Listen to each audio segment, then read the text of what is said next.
Digital தொழில்நுட்பங்கள் மூலம் விவசாயிகளின் வருமானத்தை இரட்டிப்பாக்க எடுக்க வேண்டிய நடவடிக்கை. ஸோ பேசிக்கலி இதில் என்ன சொல்லியிருக்காங்கன்னா, நம்ம ஃபார்மர்ஸ் அவங்க இன்கம்மை டெவலப் பண்ணுறதுக்கு டிஜிட்டல் முறையில் என்னென்ன இதெல்லாம் பண்ணலாம் அப்படின்னு கேட்டிருக்காங்க.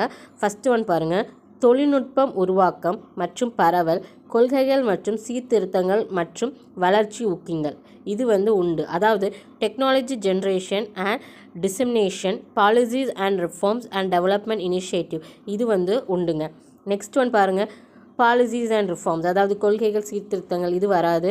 சீர்திருத்தங்கள் அண்ட் முன்னேற்றம் அதாவது ரெஃபார்ம்ஸ் அண்ட் டெவலப்மெண்ட் இது வராது.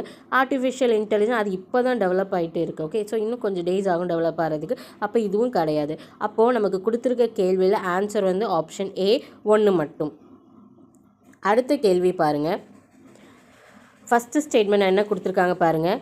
இந்திய கூட்டாட்சியில் ஆளுநர் அரசின் தலைவர் மற்றும் மத்திய அரசின் பிரதிநிதி என்று இருவித பணிகளை செய்கிறார். ஆமாம், கவர்னர் இந்த 2 பிரதிநிதியாகவும் இருக்கார். இது கரெக்டு. காரணம் பாருங்கள், ஆளுநர் என்ற நிறுவனமே கூட்டாட்சிக்கு எதிரானது கொடுத்துருக்காங்க. இது தப்பு. ஏன்னா அவர் கூட்டாட்சிக்கு எதிராக இல்லை. கூட்டாட்சி அவர் தான் என்னது ப்ரொமோட் பண்ணுறாரு. அவர் தான் 2க்கும் ஹெட்டாக இருந்து. ஓகேவா? அப்போ கொடுத்துருக்க கண்டென்ட்டில் கூற்று தான் கரெக்டு. அதோட காரணம் தப்பு. அப்போது நமக்கு கொடுத்துருக்க கேள்விக்கு ஆன்சர் ஆப்ஷன் ஏ.